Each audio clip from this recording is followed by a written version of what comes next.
그것도 애매한데 어떻게든 대범하게 호주에 넘어오셔가지고 GP 간호사로 처음 일을 시작하시는 분들, GP 간호사가 어떤 일을 하는지 궁금하거나 관심 있는 선생님들을 위해서 제작을 했고요. 미리 좀 정보를 얻고 가고 싶다. 가면은 대충 이런 일 하겠구나. 감이라도 잡으셔라고 만든 영상입니다.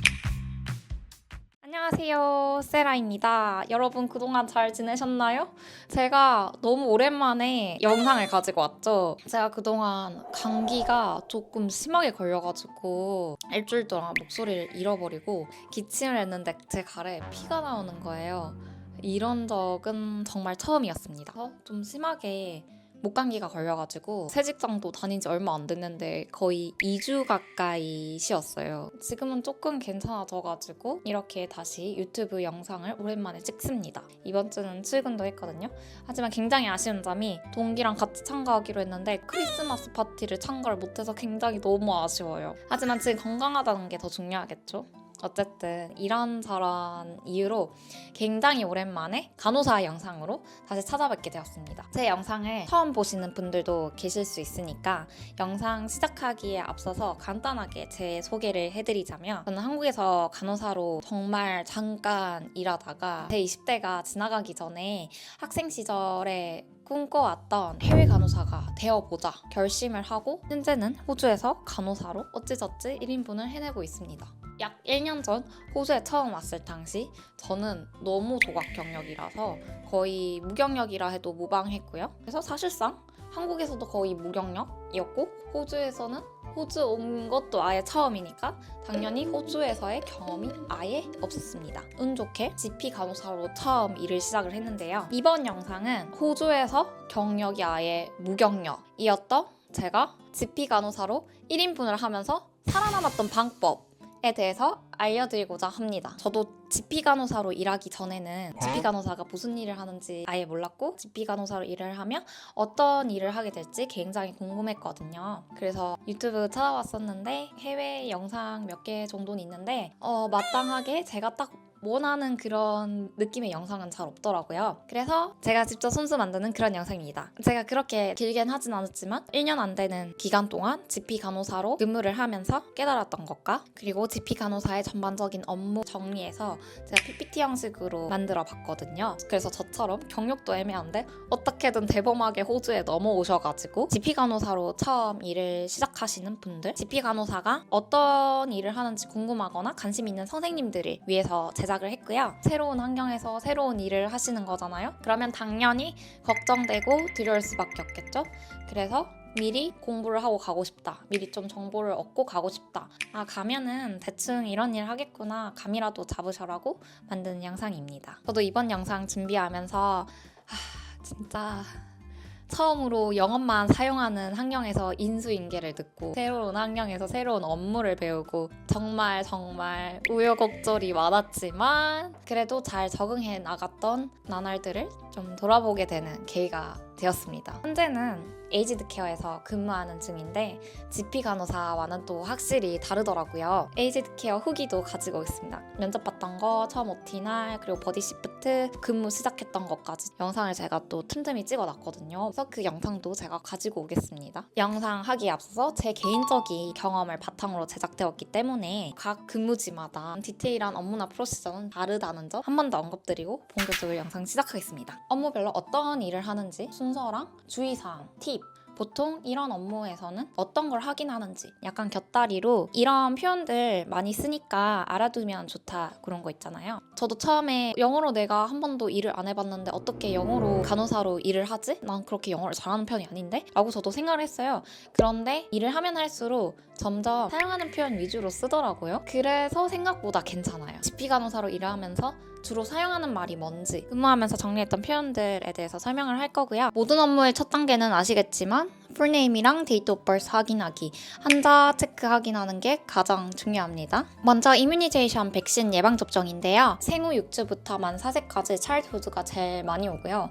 그다음에 임산부 아니면 여행 가기 전에 맞는 백신이라던가 그 외에는 어떤 게 있는지 뒤에 가서 자세히 말씀드릴게요. 참고로 제 영어 발음이 그렇게 좋은 건 아니라는 거 참고 부탁드립니다. 이뮤니제이션 하기 전에 체크리스트가 뭐냐?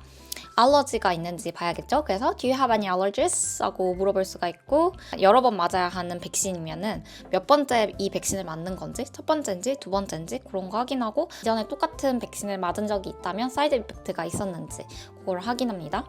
Have you had this vaccine before? 맞아본 적이 있다면 Did you have any side effects? 부작용은 없었는지 확인을 합니다. 그리고 사실상 이 백신을 몇 번 맞는 건지는 저희도 확인할 수가 있어요. Australian Immunization Register라는 AIR이 있는데 호주 국가 예방 접종 기록 시스템이에요. 저희는 백신을 놔주는 간호사니까 정부 시스템에서 백신 기록을 전부 다 확인할 수가 있거든요. 어떤 백신을 맞았는지, 이전에 같은 백신을 맞은 적이 있는지 그런 걸 다 확인할 수가 있고, 백신에서 이게 가장 제일 중요합니다. 무조건 AIR 기준으로 저희가 확인을 하고, 그다음에 나중에 백신 놓고 나서도 AIR 그 시스템에 업데이트를 해야 합니다. AIR에 나와 있긴 하지만 환자랑 한 번 더 컨펌을 합니다. 그리고 백신은 최소 4주 간격이 있어야 해요. 4주 내에 백신 맞은 적이 없는지 그것도 한 번 더 컨펌을 합니다. 사실상 환자들도 무슨 백신을 맞았는지, 언제 맞았는지 기억을 못할 때가 많잖아요. 그래서 AIR 시스템에 올라온 걸 바탕으로 확인을 합니다. 제가 매 슬라이드마다 밑에 팁을 이렇게 써놨는데, 이 슬라이드에서의 팁은 서류가 필요한지도 확인하면 그때는 센스 만점이라고 제가 써놨어요. 이게 어떤 의미냐면, 의료계 학생이거나 의료기관에 종사하시는 분들은 직장에서 그 증명서를 요구를 해요. 이 백신은 왜 맞는 거야? 이렇게 스몰 토크를 하면서 너 그러면 증명서 필요하겠네? 내가 증명서 나중에 뽑아줄까? 이렇게 하면은 이제 환자들이 이 간호사 센스 있네? 이렇게 생각할 수 있습니다. 그다음에 childhood 먼저 말씀을 드릴 텐데, 호주에서의 childhood vaccination 스케줄이 있어요. 그래서 GP에서 일을 하실 거다? GP에서 일을 한다?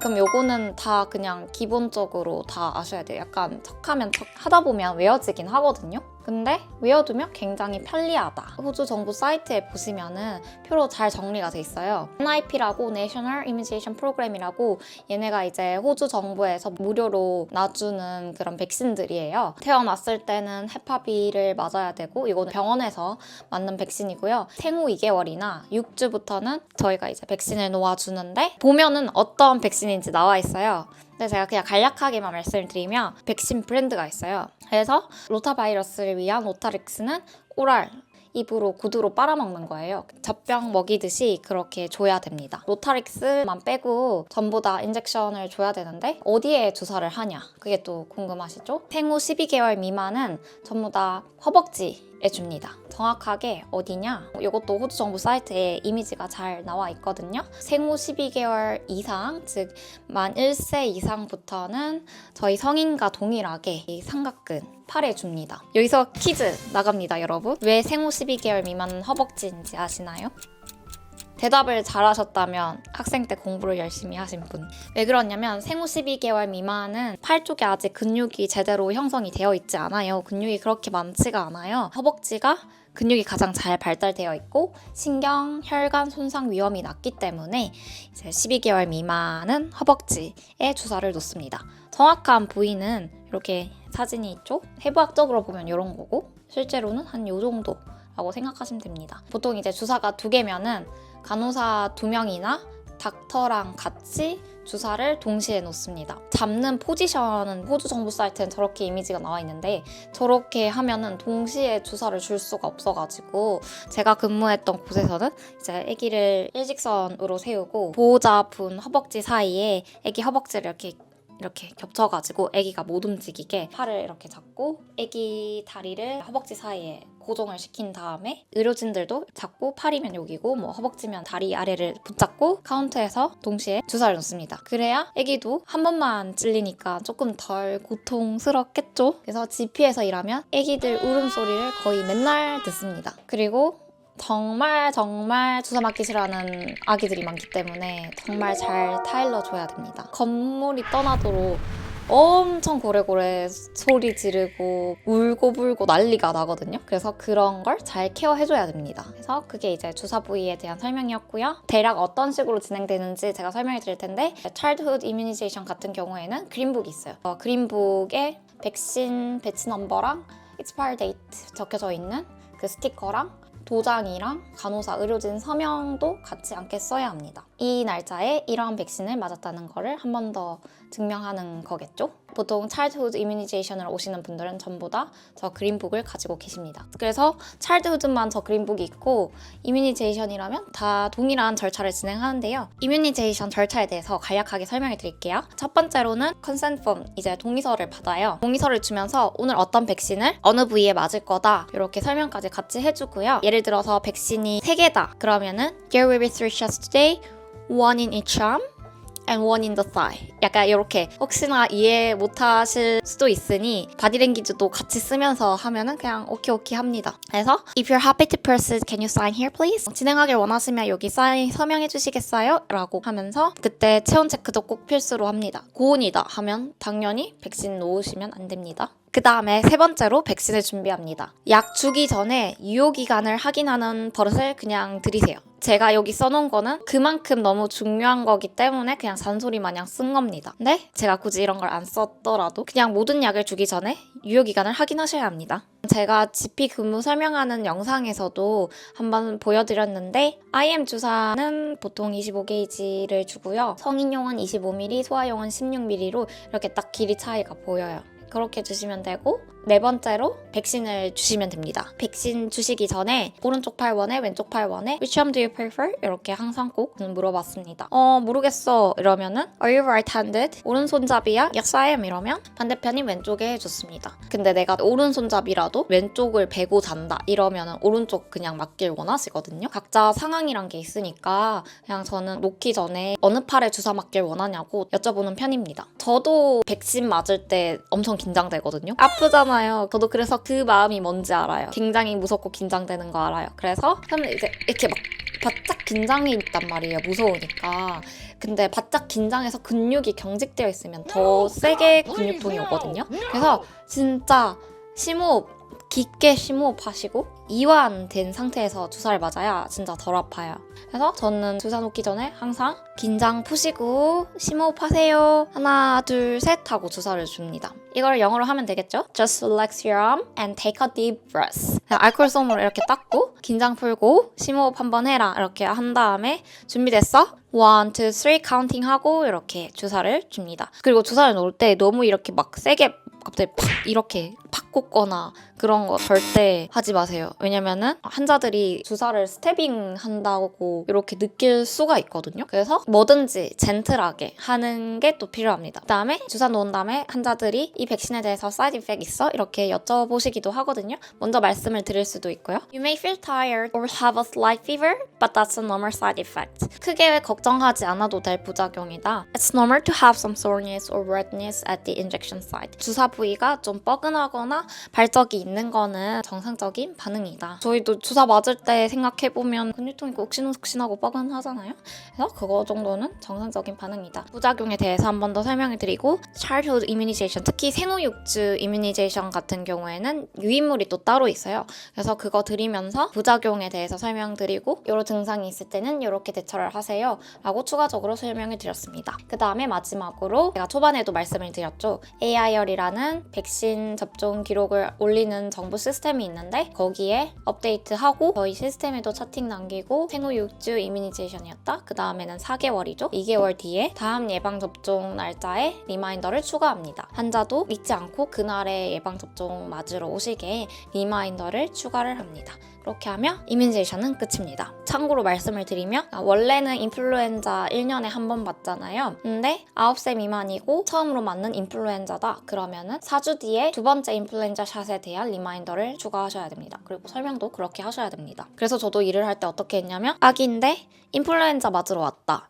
그러면은 태어나서 처음으로 맞는 인플루엔자인지 그거를 꼭 확인을 하고 만약에 그렇다 하면 9세 미만인지 확인한 다음에 보호자분께 4주 뒤에 두 번째 샷 한 번 더 맞아야 된다라고 설명을 했습니다. 그리고 그 다음 년에는 한 번만 맞으면 되겠죠? 그래서 제가 이뮤니제이션에 대해서 조금 분류를 해봤는데 전반적으로 다루면서 차일드후드에 대해서는 조금 언급을 드렸죠? 차일드후드 이뮤니제이션은 특히 좀 주의해야 할 사항이 많고 신경 써야 할 게 많습니다. 또 이뮤니제이션에서 좀 심화 버전인 게 캐치업 이뮤니제이션인데 호주가 다양한 나라에서 오잖아요. 부모가 이민을 와가지고 애기들도 다 같이 이민을 왔을 때 정부 국가에서 줘야 하는 백신이 나라마다 조금씩 달라요. 그래서 그 나라의 백신 접종 스케줄을 보면서 호주에서 필수적으로 맞아야 하는 백신이 어떤 게 미스가 돼서 어떤 백신을 캐치업해야 하는지 그런 거를 또 걸러내야 하는 작업을 해야 합니다. 그래서 이게 조금 헷갈릴 수가 있어요. 왜냐면 나라마다 백신 접종 스케줄이 다르기 때문이죠. 호주는 2개월, 4개월, 6개월 뭐 이렇게 되는데 다른 나라에서는 2개월,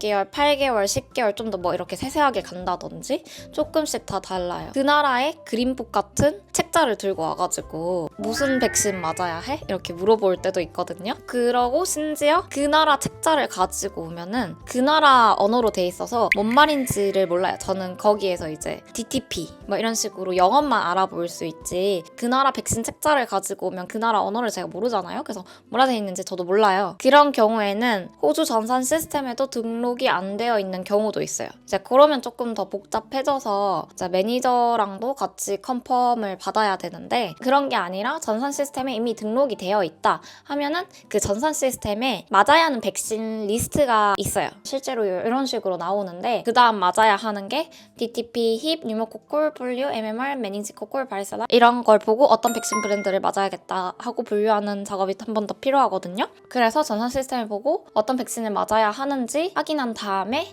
닥터와 한 번 더 확인을 해봐야 돼요. 저 같은 경우에는 그냥 요거를 프린트 해가지고 백신 작업을 한 뒤에 A랑 B 백신 브랜드 줘야 하는데 한 번 더 맞는지 너랑 컨펌하러 왔다 얘기를 해서 닥터가 그렇게 하자 이렇게 하면은 백신을 주고 했습니다. 그리고 대가족도 굉장히 많이 와요. 애기가 한두 명 오는 게 아니라 애기가 4-5명 동시에 오는데 심지어 그게 캐치업 이뮤니제이션이다? 그러면 진짜 오래 걸리거든요. 왜냐면 확인해야 할 사항이 굉장히 많아가지고 백신 한 번 주면은 뒤로 가기 버튼이 없어요. 그래서 한 번 확인할 때 제대로 확인을 해야 되거든요. 그때는 닥터와 또 한 번 더 확인하고 보호자한테도 명확하게 설명을 드려야 합니다. 그쪽 나라와 여기 호주랑 이렇게 다른 부분이 있고 여기 호주에서는 이 백신을 맞아야 한다 이런 식으로 보호자에게 명확하게 영어로 설명을 드려야 합니다. 한두 개 정도 캐치업이다 그러면 괜찮거든요. 그런데 막 뭐 4-5개 캐치업 이뮤니제이션이다 이러면 그날 하루 다 못 맞고 한 달 뒤에 다시 와가지고 또 여러 번 맞아야 하는 경우도 있습니다. 근데 나는 그렇게 한 달 뒤에 또 와가지고 백신 맞기 싫다. 나 그냥 백신 4개 다 맞고 싶어. 이렇게 하시는 분도 있긴 하거든요. 근데 어쨌든 차일드후드 이뮤니제이션 신경 쓸 게 많죠. 그 다음 프레그넌시부터는 차일드후드만큼 그렇게 복잡한 건 없습니다. 그래서 두 번째 임산부 같은 경우에는 임신 중 언제나 맞길 권고되는 백신이 인플루엔자 플루샷이고요. 그 다음에 20주에서 32주 사이에는 백이레라고 우핀카프가 있는데 백신 브랜드명은 부스트릭스 아다셀이 있어요. 그리고 28주에서 36주 사이에는 RSV라고 한국어로 하면 호흡 세포 융합 바이러스 이 정도가 되겠네요. 백신 브랜드는 어버스보가 있습니다. 그래서 임산부가 백신 맞으러 왔으면 임신한 지 몇 주가 됐냐 How many weeks pregnant are you? 라고 해도 되고 그냥 How many weeks? 이렇게 해도 알아듣긴 합니다. 임산부 백신도 다 정부에서 무료로 제공하는 백신입니다. 겹치는 사 있죠. 뭐 28주에서 32주는 플루, 우핀컵, RSV 다 맞을 수 있잖아요. 그래서 뭐 그거 다 동시에 맞는 분도 계시고 아니면 우핀컵 먼저 맞았으면 한 달 뒤에 RSV를 맞던가 뭐 그런 식으로도 진행을 합니다. 차일드후드보다 훨씬 간단하죠. 세 번째로 여행 백신. 여행 가기 전에 가족 단위로 많이들 맞으러 오시는데 여행하기 최소 2주 전 접종 권장을 드리고 있고요. 앞에 쓴 게 백신 브랜드명이에요. 트윈엑스는 트윈이라는 말부터가 약간 쌍둥이 느낌이잖아요. 그래서 헤파A랑 헤파B 같이 맞는 거고 할빅스는 헤파A 이거 할빅스 주니어도 있어요. 에파비는 엔제릭스 B, 이제 사이포이드 장티푸스, 타이핀이 있어요. 타이핀 같은 경우에는 싱글 도스 한 번만 맞으면 됩니다. 마지막 기타는 헬페스 조스터로 싱글스가 있고요. 65세 이상 노인분들이 있습니다. 그다음에 테타너스 파상풍 주사는 ADT를 주고요. 이제 파상풍 주사는 보통 개한테 물렸거나 어디에 긁혔거나 심하게 피부가 찢어졌거나 그러면은 드레싱 받으시면서 테타너스 파상풍 주사도 같이 받습니다. 마지막으로 HPV 휴먼 파필로마 바이러스 가 있는데 자궁경부암을 예방하는 가다실입니다. NIP 말씀드렸죠 아까. 그래서 국가 무료 프로그램으로 만 12세에서 13세 청소년 대상으로 학교에서 보통은 접종을 하는데 학교에서 만약에 맞지 못했으면 이제 집이 와가지고 가다실을 맞습니다. 그리고 제가 초반에 말씀드렸던 의료기 학생들 실습 나가기 전이나 의료기관에 종사하시는 분들고 백신을 많이 맞습니다. 여기 슬라이드에서의 팁은 아까도 말씀드렸다시피 몇 회차인지 퍼스트 도즈인지 세컨드 도즈인지 그런 것들 회차 확인해가지고 다음 접종 날짜 안내도 하고 그거에 따라 리마인더도 추가하는 게 필요합니다. 생각보다 이뮤니제이션만 했는데 엄청 오래 걸렸네요. 그 다음은 IV 인퓨전에 대해서 말씀을 드릴 텐데 자 이제 주사 시리즈 다 니들이에요. 니들. 이때까지 이뮤니제이션은 근육 주사였고 IV 인퓨전은 정맥 주사인데 따로 추가적으로 설명을 드리자면 호르몬 주사도 굉장히 많이 맞으러 오십니다. 그 다음에 프롤리아라고 골다공증 예방하는 그런 주사도 있고요. 알러지 관련해서는 그거는 이제 피내 주사고 알러지가 너무너무 심하신 분들은 케나코트라고 엉덩이에 맞는 주사가 또 있거든요. B12 주사도 있고 인슐린 주사도 있고 놓는 주사는 다양합니다. 그래서 제가 말씀드렸죠. GP에 오면은 주사 놓는 기계가 된다고. 이제 드디어 정맥 주사로 한번 가봅시다. 정맥 주사 할 일은 IV 인퓨전이랑 저희는 이제 체열도 했었어가지고 납입반을 꽂는 일도 많았거든요. 프로토콜대로 하면 되는 거라서 그거는 생략했고요. GP에서 주로 아이런 인퓨전을 많이 합니다. 체크리스트는 또 항상 여쭤보는 게 알러지가 있는지 이전에 해봤는지도 약간 국룰 질문이에요. 왜냐면 이 사람이 이전에 했냐 안 했냐에 따라서 제가 설명할 게 늘어나고 줄어들고 차이가 있기 때문에 이제 처음이다 첫 번째다 이러면 하나부터 10까지 다 설명을 드려야 되고 이전에 해봤다 어느 정도 아시고 어떻게 될지 아시고 어느 정도 해봤으니까 저도 설명할 게 좀 반으로 줄어드는 느낌이 있긴 합니다. Have you had an iron infusion before? 이렇게 물어보고 이전에 해봤어? 이렇게 하면 Did you have any side effects? 그때 side effect 있었는지 항상 확인을 하고 웬만하면 side effect 없었다고 하시거든요. 근데 만약에 있다고 하면은 그 side effect가 그렇게 심각한 게 아니니까 또 한 번 더 하러 오신 거겠죠. 되게 마일드한 side effect일 경우가 많은데 그래도 혹시나 모르니까 그 side effect에 대해서 굉장히 주의 깊게 모니터링 해야 합니다. 흔한 side effect으로 발적, 두통, 어지러움, 노시아, 오심 이런 게 있긴 하거든요. 그리고 최근 혈액 검사 결과도 확인해서 철분 수치가 어느 정도였는지 그것도 확인하면서 제가 누누이 말씀드렸던 환자분들이 파마시 약국에서 아이런 갖고 와요. 그러면은 그 병 받고 그 병이 수액이랑 믹스해야 하는 아이런이거든요. 그래서 그 아이런 병을 받고 expiry date 항상 확인을 하셔야 됩니다. 수액도 expiry date 항상 확인하셔야 됩니다. 이제 IV 인퓨전은 어떻게 진행을 하냐면 이것도 이제 consent 폼이 있습니다.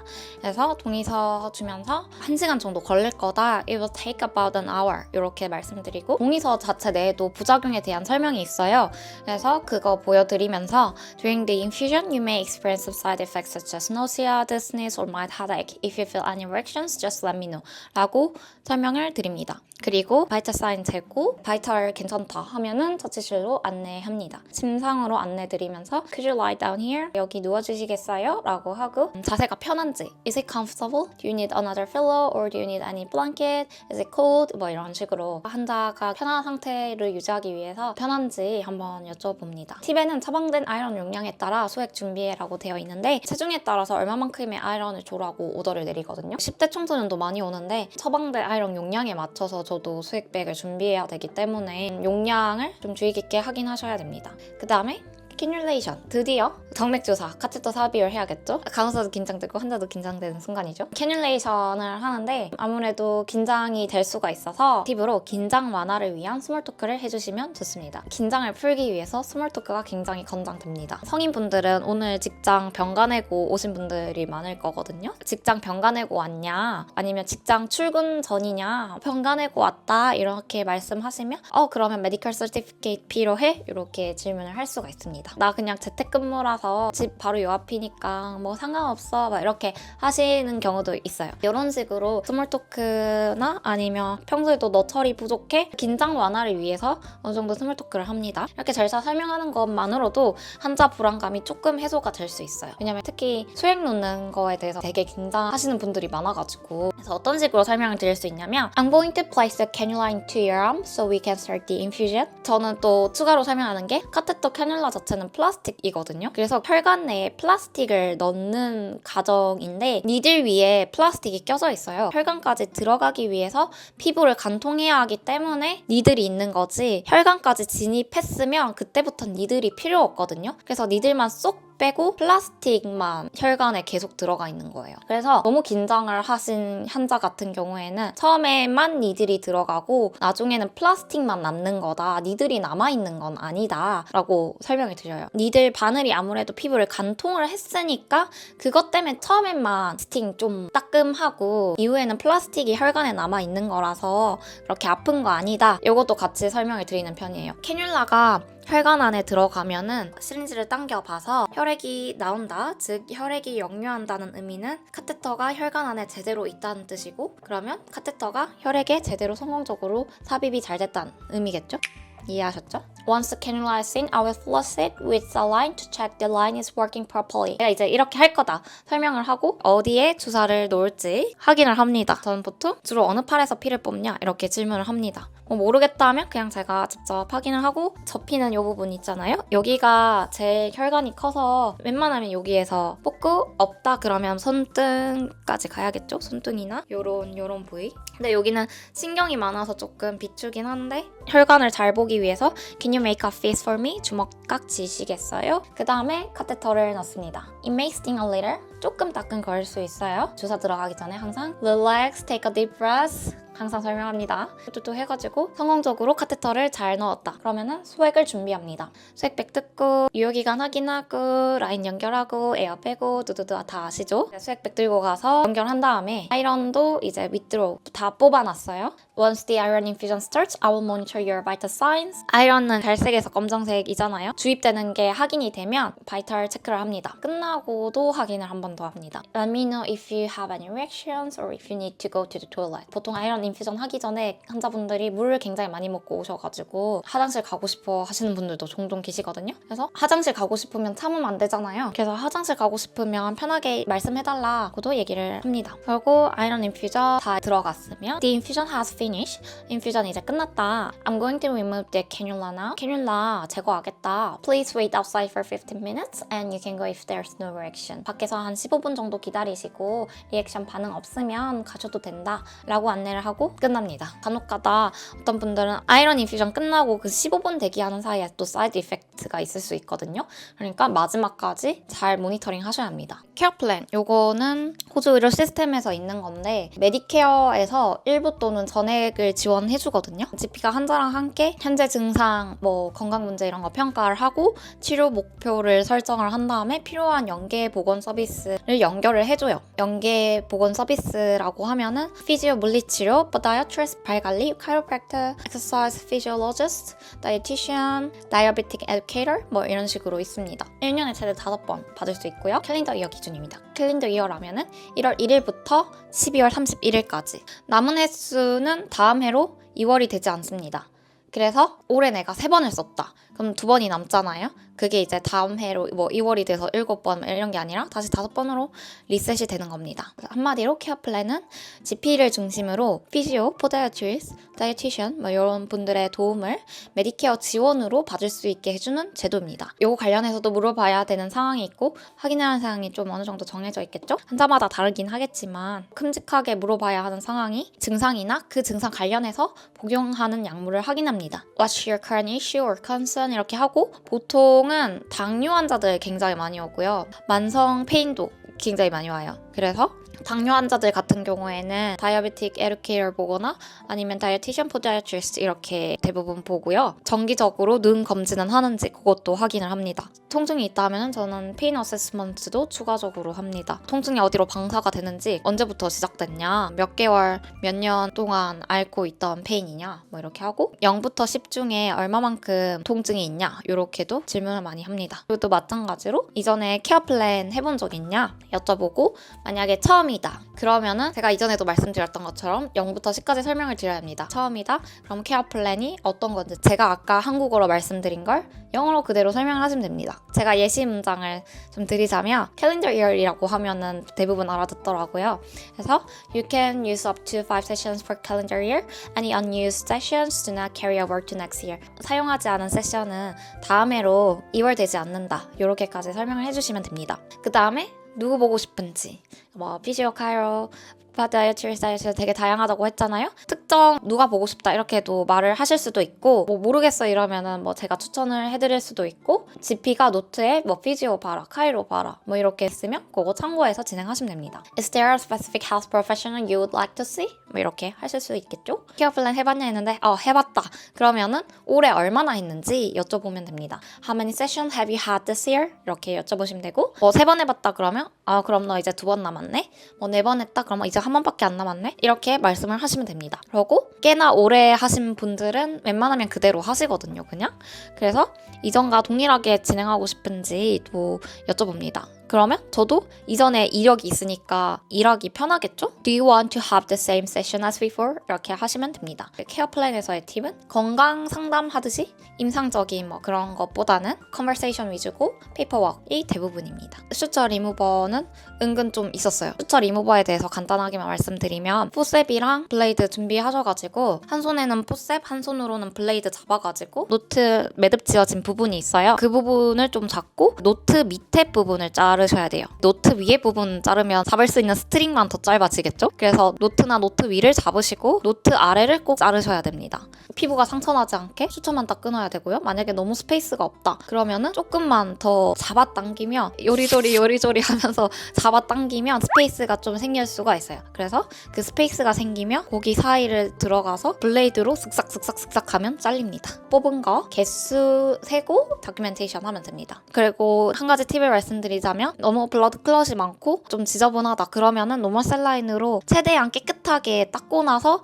슈처 리무버 진행하시면 좀 더 수월하실 수가 있습니다. 그래서 슈처 리무버에 대해서는 그냥 간단하게만 말씀을 드렸고, 그 다음은 임플라논입니다. GP가 임플라논 삽입 제거를 하고 저희 널스는 시술 준비하는 걸 도와줍니다. GP가 하는 시술 어시스트 하는 게 있는데 각가지 하기에는 너무 많아가지고 대표적으로 임플라논만 넣었는데 GP에서 일하게 된다면 슈처나 바이옵시 같이 GP 어시하는 시술들이 몇 개 있습니다. 임플라논에서 확인해야 하는 사항은 LMP가 있습니다. LMP라 하면은 last menstrual period죠. 마지막 월경 시작일은 언제냐. 그 다음에 리무벌인지 인설션인지, 왜냐면 이게 두 개 준비하는 게 조금 다르거든요. 한 번 더 확인하셔야 되고, 왼쪽 팔인지 오른쪽 팔인지 보통 왼쪽 팔에 하긴 하거든요. 그래도 혹시나 모르니까 위치도 한 번 더 확인을 합니다. 어떤 환자분들 같은 경우에는 교체하러 오신 분들도 많거든요. 그러니까 기존에 인설션 되어 있고 그거를 제거하고 새로 다시 넣는, 교체하러 오시는 분들도 계셔가지고 그런 경우에는 리무벌이랑 인설션 둘 다 하시는 거겠죠? 만약에 스케줄표에는 리무벌로 되어 있지만 제거를 때 어쨌든 피부 절개를 하잖아요. 절개한 김에 새로운 임플라논을 인설션 할 건지 그것도 추가 확인을 할 수가 있겠죠. 그래서 제거하러 오신 분한테 Are you planning to get another one inserted today? 제거하러 오신 분한테 또 할 수 있는 질문이 Any problems with your implant since insertion? 인설션 하고 나서 임플란트에 어떤 문제는 없었냐? 이렇게도 한번 확인해 볼 수가 있겠죠. 리무벌이면 이런 걸 해봤다는 뜻이고, 인설션인 경우에는 이전에 인설션 해봤는지 또 여쭤볼 수가 있겠죠. 그 다음에 프로세스, 이런 시술, 주사 이런 거는 항상 동의서를 받습니다. 그리고 임플라논은 아무래도 피부를 절개하는 거기 때문에 국소 마취가 들어갑니다. 그래서 그 마취에 대해서도 간략하게 설명을 드려요. The procedure takes just a few minutes and is done under local anesthetic. 또 컨센트 폼에 risk and benefits 이렇게 적혀져 있어요. 그래서 there are some risk and benefits of the procedure. You can read this form and if you're happy to proceed, please sign here. 이렇게 할 수가 있습니다. 임플라논 인설션 전에는 pregnancy test도 합니다.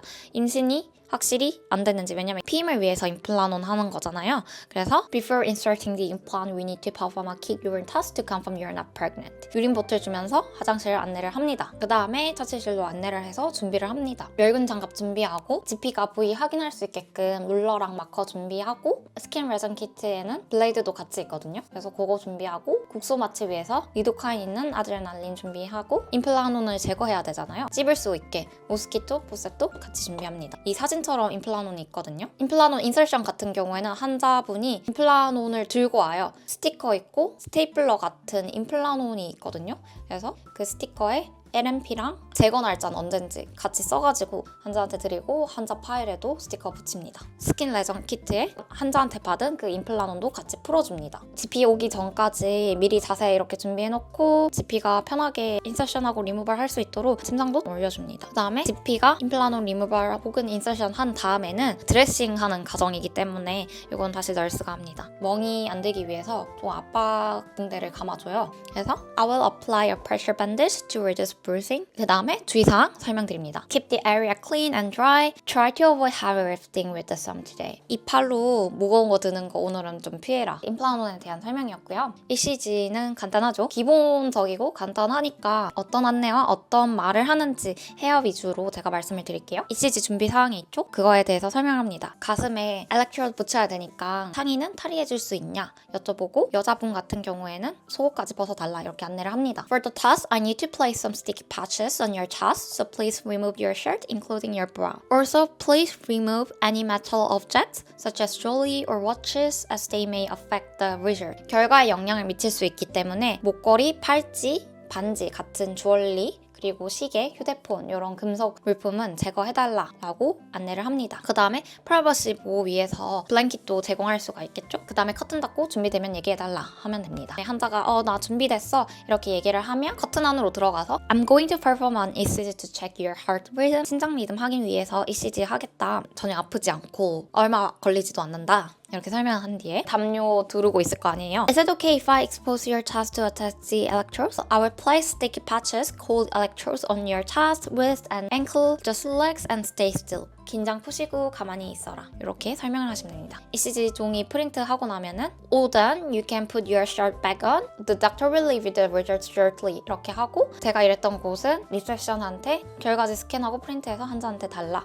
까지 하면 끝입니다. 마지막 그 외 하는 일이 은근 많은데 그 외로 드레싱이랑 헬스 어세스먼트 이것만 추가적으로 다루고 마무리를 지어보겠습니다. 드레싱도 굉장히 많이 하는데 드레싱은 에이지드 케어에서도 굉장히 많이 합니다. 드레싱은 헤어보다는 하는 거 위주여가지고 여쭤볼게. How did this happen? Let me know if you feel any pain. This dressing is waterproof so you can shower. 이 드레싱은 방수가 돼서 샤워해도 된다. 상처 부위 클린하게 유지해라. 가능한 만지지 말라. 뭐 이런 주의사항 안내해주면 됩니다. 드레싱 하면은 뭐 폰으로 오는 경우도 있고 좀 고정을 위해서 오는 경우도 있고 다양한 경우가 있긴 한데 대표적으로 하는 대안만 그냥 다뤘고요. 그 다음에 헬스 어세스먼트 생각보다 건강검진 하러도 또 많이 오십니다. 우버 드라이버 건강검진 이런 것도 많이 오고 운전 관련해가지고 그 전에 뭐 신체 검사라던가 신체적인 활동이 많은 회사를 들어가야 된다. 다양한 걸로 신체 검사 올 수 있죠. 소변 검사, 시력 검사 그런 기본적인 검사들도 진행을 합니다. 그래서 기본적으로 질문했던 것만 조금 정리를 해봤는데요. BP 잴 때는 Can you lower up your sleeve? 소매 좀 걷어줄 수 있냐? 키 잴 때 Can you lean against the wall? 벽에 기대줄 수 있냐? 기본적으로 알러지 확인하잖아요. 그때 알러지가 있다 하면은 What's the reaction of that? Is it mild, moderate, or severe? 아나필락시스 있으면 되게 severe한 거겠죠? 최근에 그런 환자 봤어요. 베지마이트 아시죠? 호주에 있는 잼인데 베지마이트에 아나필락시스 리액션이 있다는 거예요. 베지마이트에도 이런 severe 알러지가 있을 수 있구나 생각했습니다. 신암 받았을 때 기본적인 키 몸무게, 바이탈 재고, 가족력, 수술력, 알러지 있냐 막 이런 거 물어보잖아요. 그때 질문할 수 있는 게 Do you have any family history of conditions like hypertension or diabetes on your mother's or father's side? 라고 질문을 할 수 있습니다. 그 다음에 수술했는지 여쭤볼 때 Have you had any surgeries in the past? 라고 하시면 되겠죠? 굉장히 베이직한 질문들이었고요. 마지막으로 제가 주고 싶은 팁은 애매하다 싶으면 알아서 절대 금지. 그냥 자기가 생각해서 자기 맘대로 생각해서 절대 금지입니다. 조금 애매하다 싶으면 그냥 I will confirm with doctor as well just in case 이거일 것 같긴 한데 I will confirm with doctor as well. 예, 제가 이렇게 닥터 얘기를 한 거는 보통은 저 혼자 일을 했기 때문에 물어볼 사람이 닥터밖에 없어요. 그래서 제가 이렇게 한 거지 같이 일하는 널스가 있으면 같이 일하는 널스한테 여쭤보면 되는 거고 혹시나 모르니까 닥터랑도 한번 같이 확인해보겠다 이렇게 한 게 안전빵입니다. 모르면 꼭 물어보자 라는 마지막 팁을 드리면서 GP에서 하는 일에 대한 설명은 드디어 끝이 났습니다. 여기까지 영상 시청해주셔서 너무나도 감사드리고요. 다음 편에서는 GP 간호사 근무 후기를 가지고 오겠습니다. GP 간호사로 일하면서 뭘 느꼈는지 그리고 GP 간호사 장점과 단점 GP 간호사 일하면 스몰톡 굉장히 많이 하거든요. 다음 영상에서는 스몰토크에 대한 팁도 가지고 오겠습니다. 제가 이래봐도 굉장히 내향인이거든요. 내향인에게 스몰토크란 쉽지 않아요. 하지만 내향인이 생존하기 위해 스스로 터득한 스몰토크하는 방법에 대해서도 영상에서 다뤄볼 예정이니까 다음 영상도 많이 기대해주세요.